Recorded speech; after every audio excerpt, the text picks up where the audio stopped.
have to keep them satiated with at least 3 talks a week. Well, satsang or non-duality means not two, yeah? It's more of a negation. It doesn't mean there's anything called non-duality.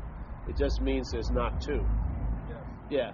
See, that's the point. See, but so basically it's just pointing at something and saying not so.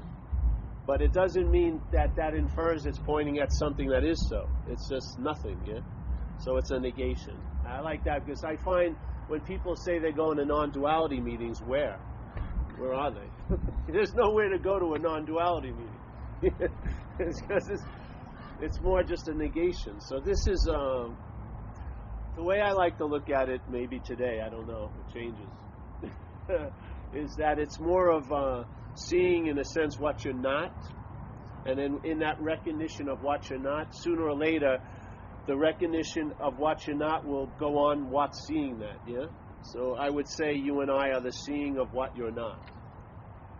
We can't see what we are, obviously, because that would mean we would be something that sees something else, yeah? So what's ever seeing can't be seen. What's ever hearing can't be heard. What's ever feeling can't be felt. Whatever's tasting can't be tasted. Yeah? What's ever conceiving can't be conceived of. So there's a point of extreme limitation from where we start from. Yeah? So it's, in a sense, admitting or accepting that limitation is what leads to, doesn't lead to it, but then the unlimitedness is revealed. But when the limitation is attempting to know the unlimitedness, it just, all it does is exasperates its limitation. Yeah? It's like, it's like self, the small s, the feeling of being a long-lasting, independent, separate entity. That idea of self, let's say if I'm sitting here feeling like I'm Paul, yeah? I'm not saying that there isn't a feeling that I'm Paul, but let's say there's a complete agreement that I'm Paul, yeah, sitting here. So there's a feeling that I'm Paul, and there's a complete agreement with that I'm Paul as best as you can be. If that's the case, that's the end of a process. You're starting from the end of a mental process.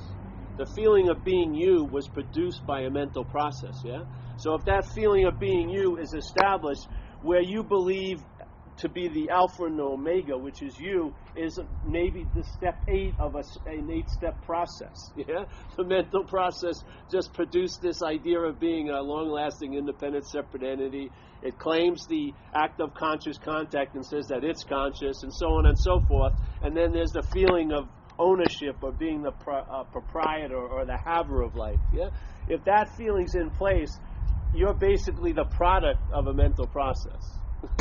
So that product of the mental process can't get out of the mental process that produces it. Yeah. So self can't get out of self. That's the beauty of it. Yeah? We were talking about the other night. There are so many processes and practices and philosophies that are there with an implied or a covert like intention of leading you out of self, so to speak. Yeah, why haven't they been extremely successful? Thousands of people today are doing tons of different things to get out of self. Yeah, they're shopping, they're having sex, maybe they're eating something, they're drinking coffee, There's a drive. They're going to talks like these. Why isn't all of that effort that successful? I mean, there are incredibly skillful means. There's esoteric, Kabbalah. There's tons of things that they bring mathematics into it. Tons of stuff. But if they were a factory, they would have been closed down. They're not producing any goods, really. No one seems to become free from this bondage of self. Well, my feeling is you can't get out of something that you're not in.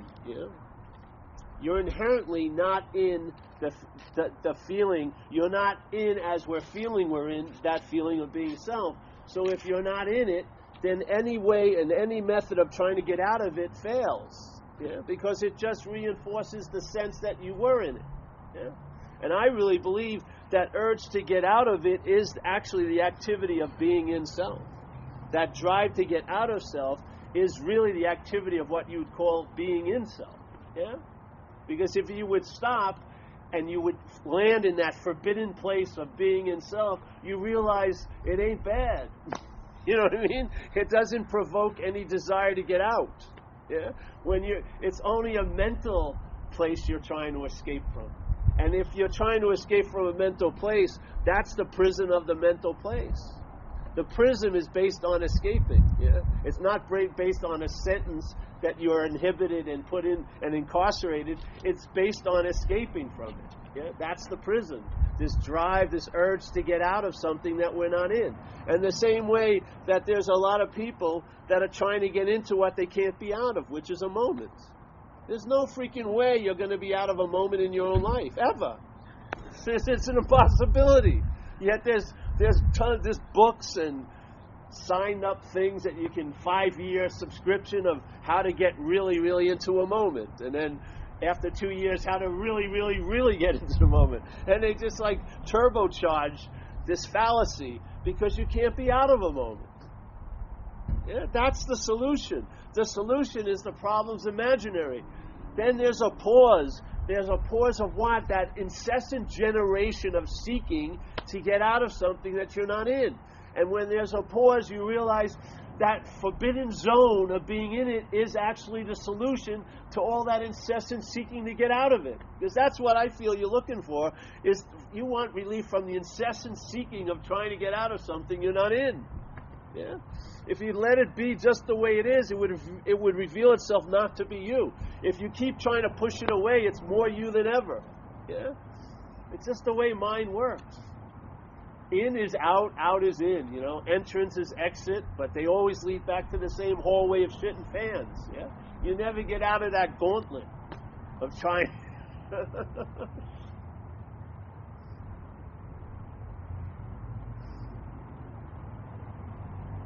I mean, I know people, I've met people here that have been enlightened 3 times this life.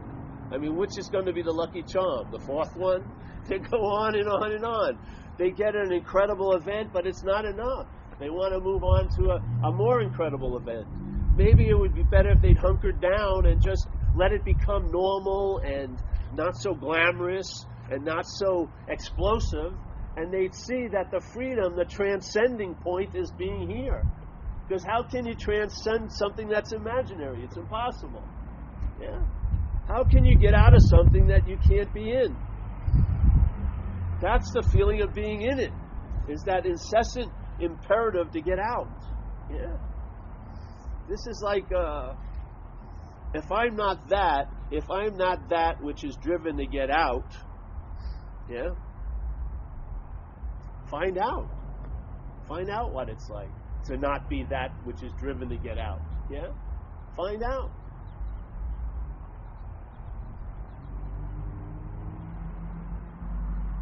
You ever hear of the word pause? Not pause like P-A-W-S, pause, P-A-U-S-E. I'm from recovery, and pause is a big word in there.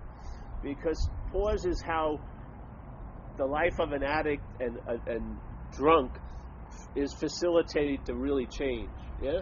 In other words, the mental winds of alcoholism start blowing, and yet there's a sense of a pause that stills that wind.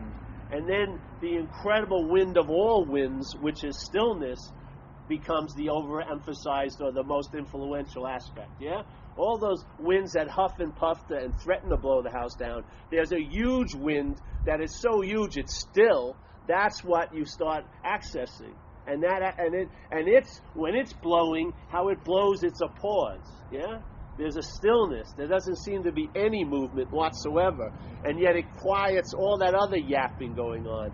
And in that pause, anything is possible. It's like a timeless moment in this linear story.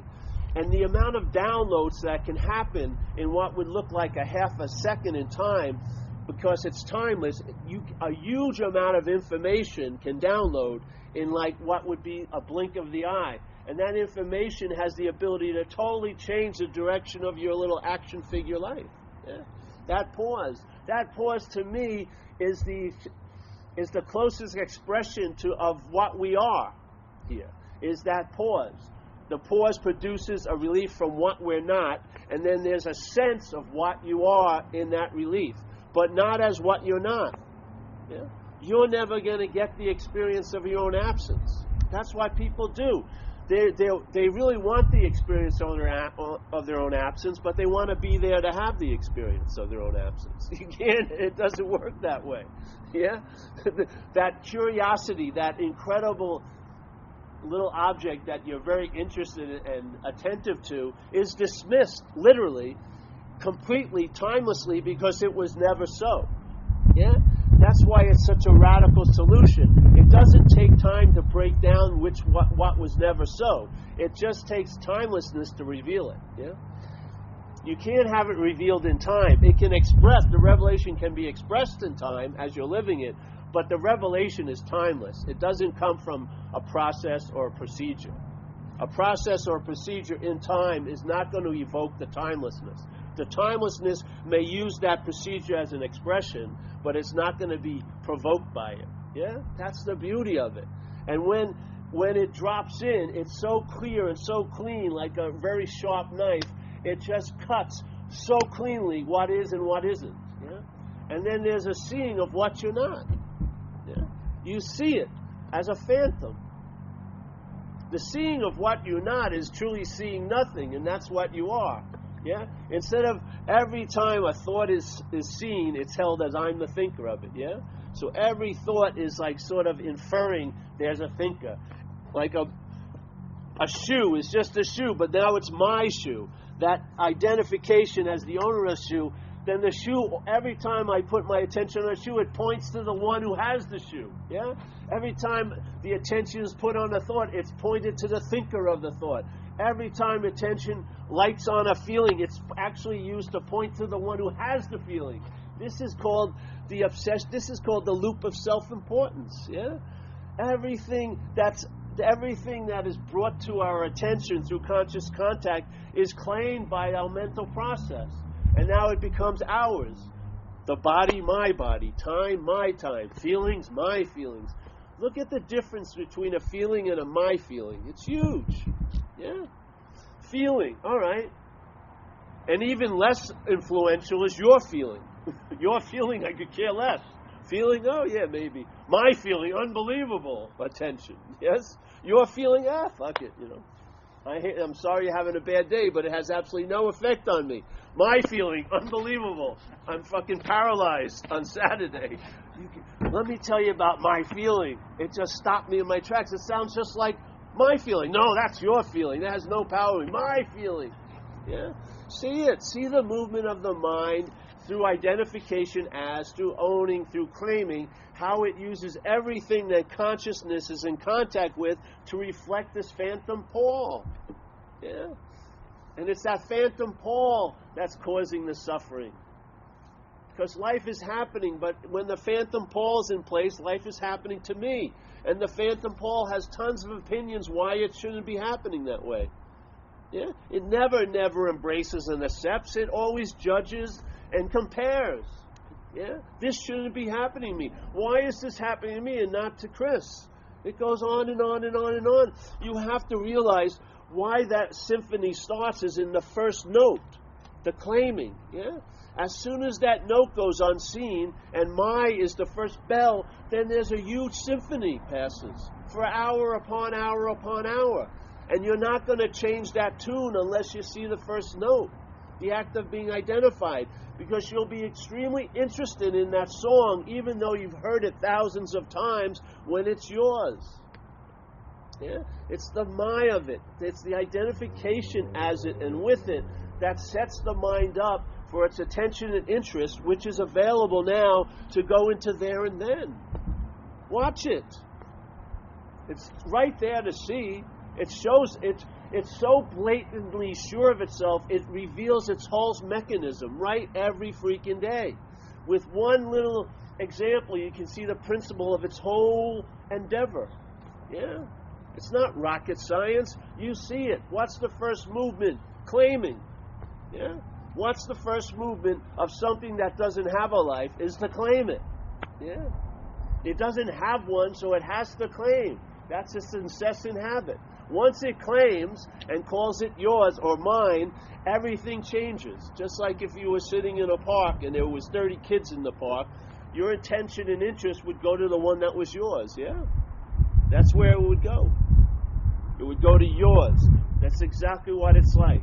A thought is just a thought until it becomes yours. Then it becomes an unbelievable clarion call for more thoughts.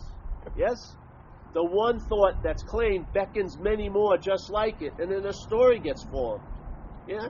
And as soon as a story gets formed, it's like cellophane is going around your consciousness, your awareness, and you can still see, but it's very, very distorted, yeah? Because every piece of the saran wrap is clear, but if you put 50 layers on, it's going to be pretty dense, yeah? It's going to be pretty distorted. Things are going to be muted.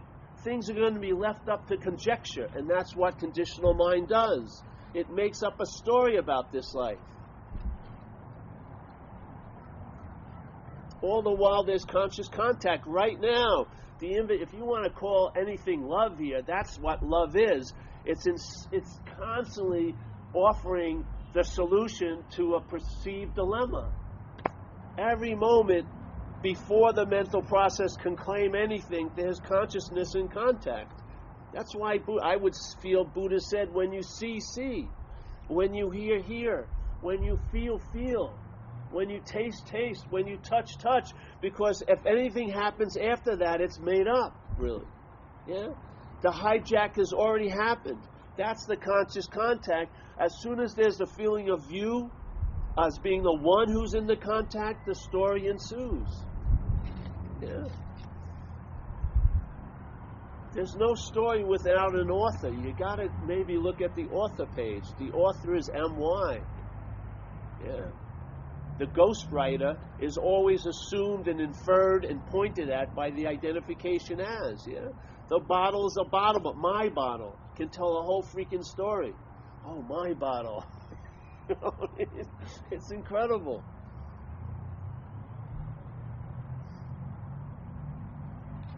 So there is a solution. The problem's imaginary. Yeah? I think the great path is not going anywhere, to tell you the truth. The great process is not to do any more fucking processes, maybe for a little while. The great path is pathless. You don't ever get on one. Yeah. You're left with it all. See what happens. See if that avalanche ever occurs. In recovery, in alcoholism, to me is a parasitical mind, you know, a parasitical aspect of mind. It doesn't have a life, so it gloms onto an opportunity to have a life, yeah? That parasitical tendency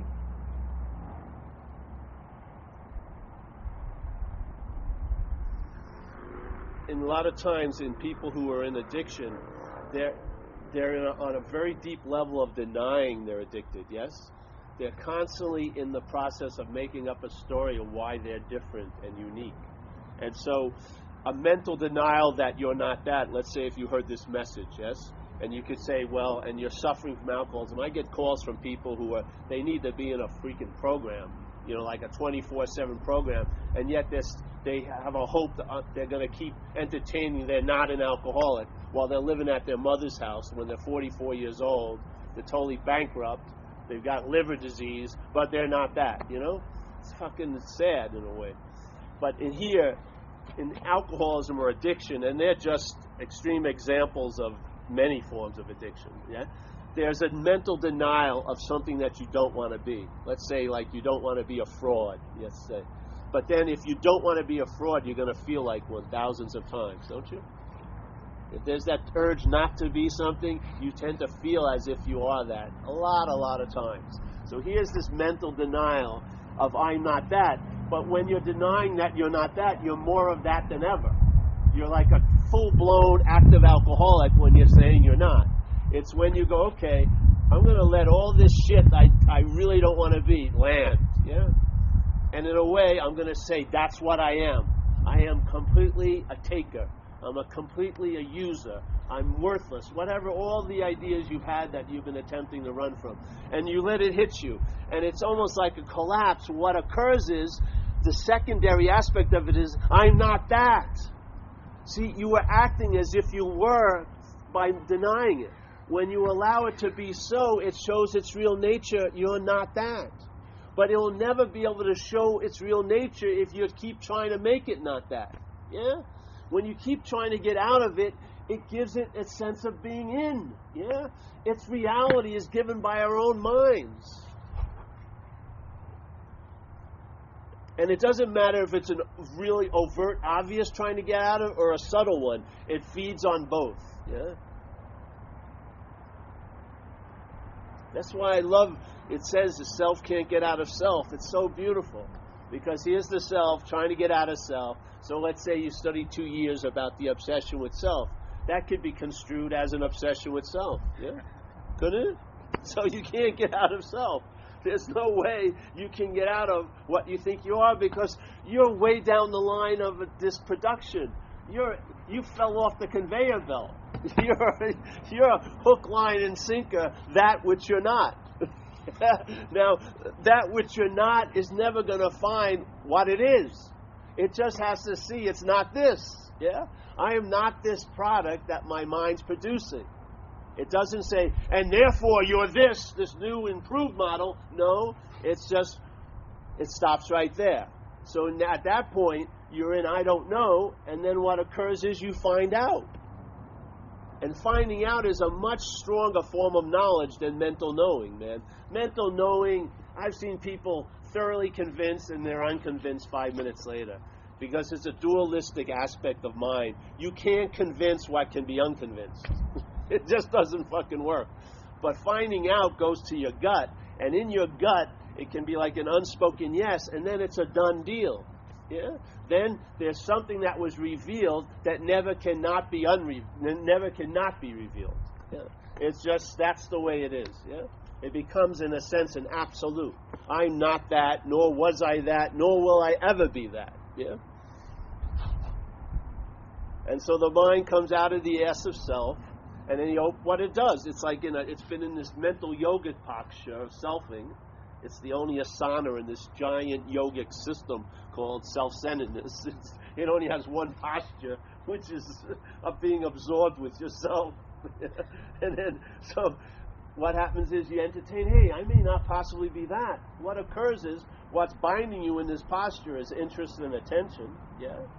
Now that interest and attention leaves that object of fixation, and I don't know, you'll find out where it goes. But what I recognized was your mind opens up. Yeah. Opens up as when you were a young kid. Yeah. Opens up to that state of immediacy. Opens up to that state that was prior to when you started thinking you could be somewhere else than where you are. Yeah. All that. It goes back in a sense. Doesn't go back. It's always been available. And then you get established there. I would call centered there instead of self-centered. Yeah. And then life, the exchange and the experience of life changes dramatically. Yeah? Because the whole format is shifted. It leaves self-centeredness and now is in centeredness. Yeah? Your interest and attention is being distributed to what is needed by the you, and then resting in the I. Yeah? And then the me is sort of forgotten, like St. Francis says. It's in self-forgetting that you're reborn. Yeah? It's in self-forgetting. Right now, there's the I, let's say, which is awareness or consciousness. There's the you, which is a manifestation here, the body. Yeah? And then there's the mental process called me. Yeah? The me has been sucking up all the attention and interest that could go to the body and that could go to the I. It's been sucking it up like a black hole. Yeah? Most people, they don't even know they're in a body. They're in the mental concept of a body, yeah, which they're trying to improve. They have no idea that of this no-thingness or consciousness because they believe they're the one who is aware, yeah. So the me has claimed the nature of the I and claimed the nature of the body and melded it into this weird marriage called me, yeah. And unfortunately, there's only one me in this whole world. So it's sort of like a bastardization of the fact of oneness, but now you become the living example of oneness.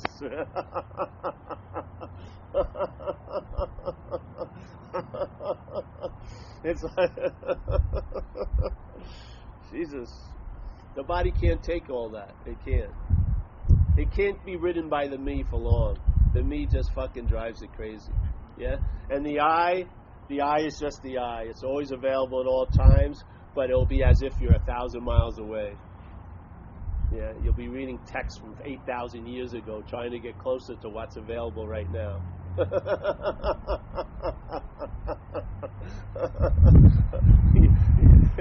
The only thing that embarks on a journey is the me.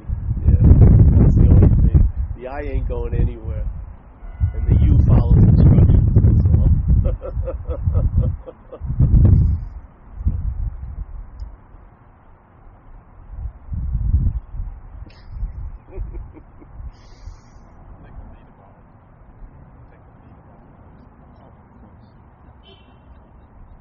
So you see that I is there, eh? Consciousness. Do you believe that you are conscious? You as the body? Sure, my separate self, when I'm selfing, as you put it, does believe that I'm consciousness in the body. Yes, yeah. And then henceforth, what occurs? Stories about you. Yes. Yeah. All riding on the horse of consciousness, which it doesn't own. It put it like this fake brand on it, this little me, but it's not it. It's not it. Yeah. Consciousness is unwavering, always available at all times. But as soon as it's claimed by us, it becomes like a commodity in a market. I can become more conscious or less conscious, yeah, based on how my stock market's doing, how I'm feeling about myself. Oh, I'm very conscious. I went on a retreat. Yeah, thank you. Very good spiritual seeker. But then I leave the retreat and maybe I look at porn. Oh, no. You're very unconscious looking at porn, but very conscious. Who's playing God there? Your head, eh? The selfing. How are you ever going to find quote-unquote God when something's playing God? It'll always trump whatever God it finds, because it'll be the bigger God. Yeah? That's what always flips me out. What tells you you're doing good? Is your head. It's the same voice that used to tell me to do another shot. It's the same one. Yeah, Paul, be great. Shoot some more coke. The cops are right out my door. You know. Oh yeah, I can kick back. Yeah, Paul, you're doing really good. You meditated 3 hours today. Yes, thank you. Have you ever meditated a long time and then it gets really good? You usually find a reason to get up, eh? So the thing we're hoping to get to, we don't really want to show up there anyway.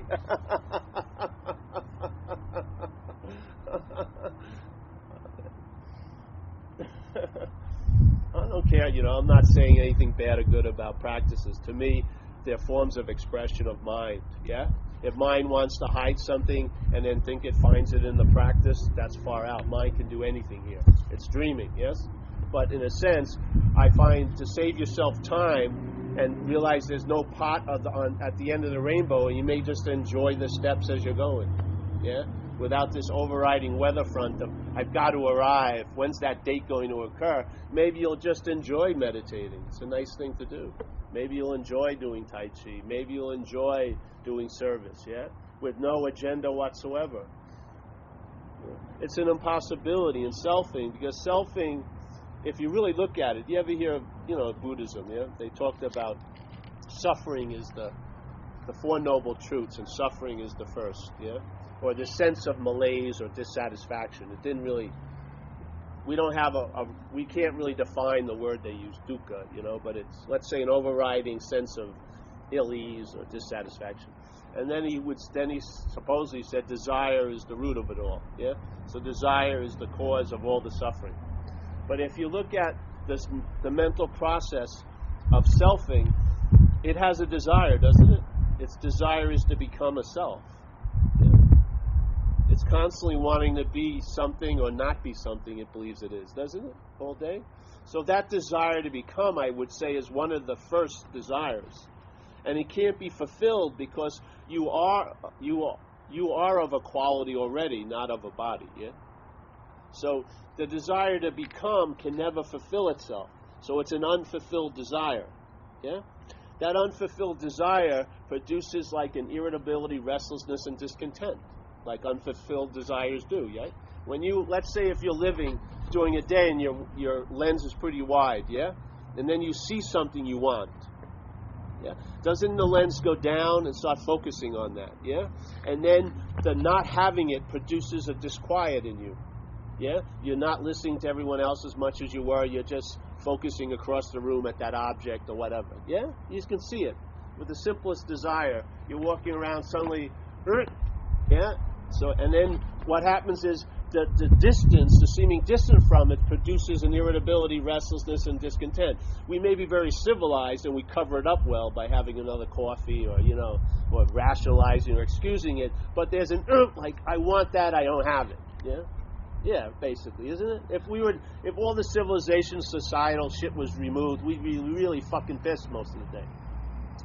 If we saw someone with a big car, fuck you, I want that car. You know, really, we would, probably. We'd be just freaking ripping Armani suits off of people. I want that Armani suit, but we're conditioned to behave ourselves and sort of distract and, you know, go down, put it down. So let's say there's an initial desire of the mental process, just one little mental process. It's not the whole mind, just one little mental process. But its desire is to become what it calls you. So the interest and attention sort of goes to that theater, yeah? And so it's constantly trying to become you, but it can never be you. It can never be you as a body. So it's unfulfilled. What does that do? It spawns desires to get relief from the unfulfillment of that desire, doesn't it? What's all spiritual seeking is really a desire to get relief from that unfulfilled desire of becoming a self, literally, and everything else. So I would say all addictions stem from this first addiction of the conditional mind to the idea of being a self, because that addiction can never be fulfilled. It can never be a self because it's something else or nothing else, yeah? Awareness or consciousness. So something that is not a form can't lose the not a formness and become a form completely. It just can't. It has a nature already. So that desire to become is going to be unfulfilled. And what's going to happen? The system is going to answer that siren and try to get pails of water to put out that fire, which is what you call, they could turn into addictions, yeah? So one addiction begets other addictions. And now we're trying to get relief from the other addictions, but never looking at the original addiction. That's why the relief from other addictions don't hold much water for many, many people. They don't work because the original addiction keeps demanding relief, yeah? What if you're not that? What if that is just a process of the mind? It doesn't infer you. You're not less than or incomplete. You're not faulty. You're not failed. You're not anything that it tries to promote so that there'll be an urge to be different. Yeah? Maybe you're not that. If you're not that, what would happen? Find out. Yeah? I would say the mind would leave self-centeredness and go to centeredness, and in centeredness, beingness is complete, yeah? It's whole. It's not of time. It's not attempting to fulfill. It's not attempting to culminate. It's not attempting to climax into an event. It's already so. So it doesn't need any time to become something because it already is, yeah? And if it's doing anything here, I would say it's expressing its wholeness, not trying to get wholeness, yeah? That's the difference in mind, yeah? If your attention and interest is resting in centeredness, you're going to travel lighter here, yeah? You're going to be available to others, not out of any choice or decision. That's just going to be the nature of the mind. And if you're available to others, while you're available to others or just available, you're going to sense what's available, which is presence, yeah? You're going to sense, you can't see the mind or feel it or taste it, but you can sense it, yeah? You can sense it. And therefore, then, the two eyes that are always built and to perceive things, there is also another eye of mind that sees nothing, yeah? And it doesn't see nothing like an object because it doesn't fall upon an object, but it sees nothing like a sense, yeah? It senses space in rooms. It senses the space here. It senses the space in its own life. It senses space. It's seeing nothing. And in that sense of seeing nothing, it produces an incredible effect on the apparatus. Yeah? The me gets very diminished, the you gets what it needs. Like Jesus says, render unto Caesar's what is Caesar's, yeah? You've got to attend to the body, yeah? There's certain demands it has, yeah? And then the I, the attention and interest can rest in the I, and that doesn't mean the attention and interest never leaves that. It means it never leaves that, and it's everywhere that it never leaves. So it goes a lot of places. It's not like concentrating it on this one imaginary no-thing point. It's everywhere. So the interest and attention can truly become free range, yeah, without ever losing the sense of its own nature. Because have you seen interest? Have you seen attention? Is it a thing? Is a thing doing it? It's moving through maybe a thing, but it's not doing it. Its nature is of no-thingness, yeah? So while it's doing what it's doing, I would say enriching one's life here, it's also going to be resting in what it is or where it comes from, because that source of it is everywhere. It can be flying. Yeah. It doesn't have to be cooped up and sit on a point of awareness. There's all there is awareness. Yeah. Everywhere you are is a point of awareness. Yeah. There doesn't have to, why does there have to be a special somewhere and everywhere? Everywhere will do. Anywhere will do. You're located right where you are in the center of everywhere, wherever that is. That, to me, is freedom. Freedom from the need to be liberated. That's the biggest addiction. People want to get liberated from something today. It's like going to, I'm telling you, the back door is the entrance. If you keep looking out at the ocean of bliss, you'll never fucking find it. It's like realizing you're not that. That's the back door entrance, yeah?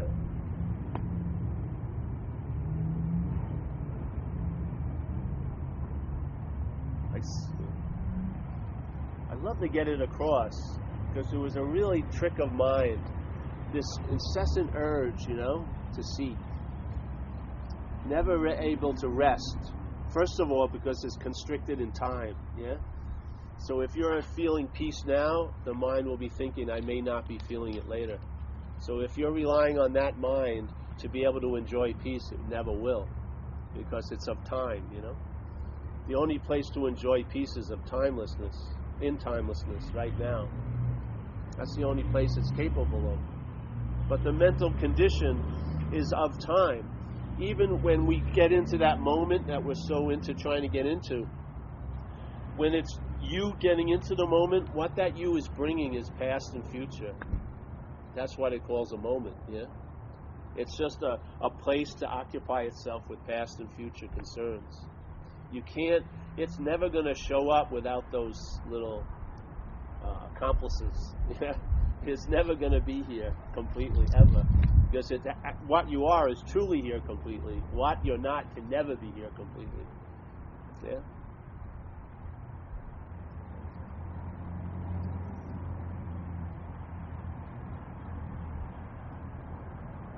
So I don't know, find out. Know, think you found out. Have you heard people who think they have it and yet they can't come out and really say something's bothering them because they don't want to look like there's someone there to be bothered, and they get into this huge convoluted gymnastics instead of just saying, I feel fucked today. It'd be much cleaner. It's not you that feels fucked, so feel fucked. Why is it that there's no you, so I shouldn't be feeling fucked anymore? But they're feeling fucked, you can see it. They don't feel good, they're bummed out, but they just refuse to just land on there and say, hey, I'm bummed out. Yeah? That was never happening until this information started getting disseminated, this not being a you. You can see how mind uses everything, doesn't it? It just clams onto something, and it's like trying to paste nothingness on a big picture, Have you seen it? I have. People call me up all the time, and they're beating around the bush. They don't want to say. They'll ask me a real esoteric question. I want you, and they demand me to. On an email, demand me to answer. I'd like to have an answer to this. And I say, I say no. whatever, and then it's like, and then if you listen to them for 5 minutes, they get to the real rub. I've been drinking a lot. Fuck it. 5 minutes of philosophical bullshit to get to what seems to be so. Let it be so. It's not so. Let it be so. Yeah? If it's not so, why are you so hell-bent on making it not so? Just let it be as so as it wants to be. So you get your immediate need at that time. It doesn't make you anything. Yeah? It doesn't make you one who needs help. It just, at that point, help was needed. Fuck it, take it. Yeah? Just like a pride, yeah? A pride of understanding that doesn't hold any water. Yeah? It's not serving. It's not serving people.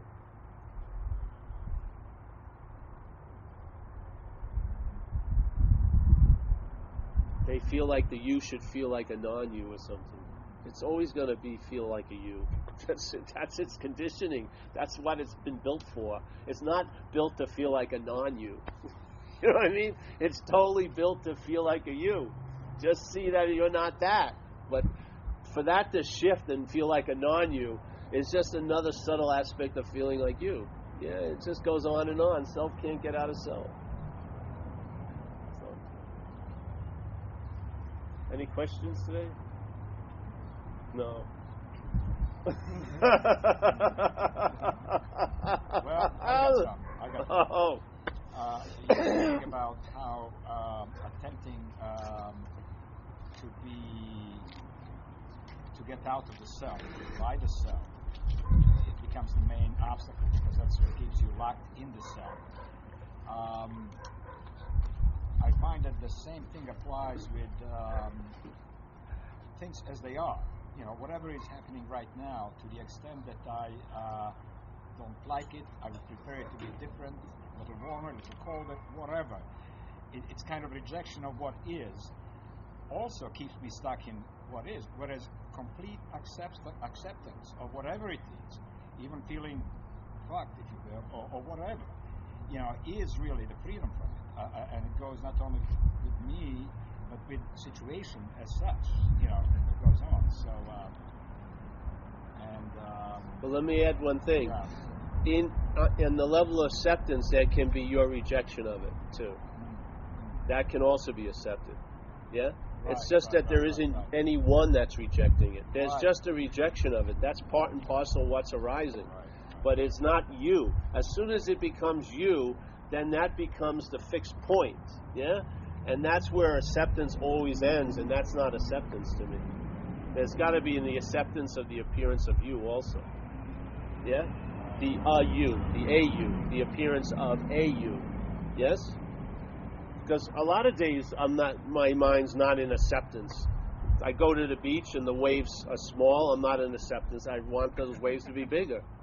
Yeah? But there's no me there. That's the point to me.